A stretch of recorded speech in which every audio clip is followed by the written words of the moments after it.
This is my grandfather, born in the year of our Lord, 1759. I know him only through this faded portrait, and the stories that have trickled down through my family, whispers from a world that feels both distant and deeply a part of me. His name was Elias Vance, and his eyes, even in this simple charcoal sketch, hold a quiet resolve that seems to speak across the centuries. They say he was a man of few words, but profound conviction, his life a testament to the unyielding spirit of his era.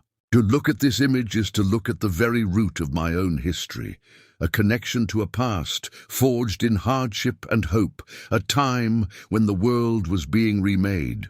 His story isn't found in grand history books, but it is etched into the very fabric of who we are. Elias grew up not in a grand city, but in a small colonial town, nestled in the rolling hills of the Virginia Piedmont.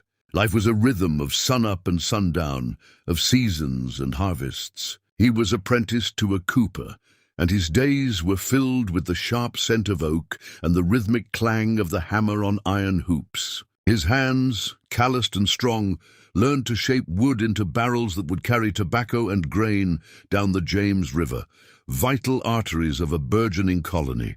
In the evenings, there were simple pleasures, the warmth of a fire in the hearth, the sound of a fiddle from the local tavern, the shared stories and laughter of a close-knit community. Yet beneath this veneer of pastoral simplicity, there were hardships, harsh winters, the constant threat of sickness, and the heavy taxes levied by a distant king, a quiet but growing discontent that simmered in the air like the summer heat. That simmering discontent soon boiled over into the great crucible of his time, the American Revolution. Elias was not a general or a politician.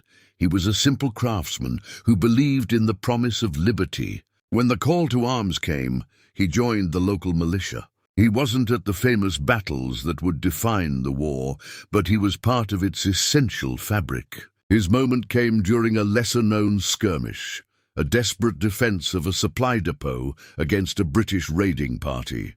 Under the crackle of musket fire and the haze of black powder, he and his neighbors stood firm, their courage born not of training but of a fierce love for their land and their families. He fought to protect not just a shipment of goods, but the very idea of a future where his children would be masters of their own destiny. Though Elias passed from this world long before my time, his legacy endures not in monuments of stone, but in the values passed from his hands to his son, and so on, down to me. It is a legacy of resilience, of finding strength in hard work and community. It is the quiet understanding that true character is forged in the face of adversity, and that ordinary people hold the power to shape history. Every time I face a challenge, I think of him, the cooper from a small Virginia town who stood for something greater than himself. His story is a reminder that our lives are built upon the foundations laid by those who came before us, and it is our duty to honor their sacrifice by living with purpose and conviction.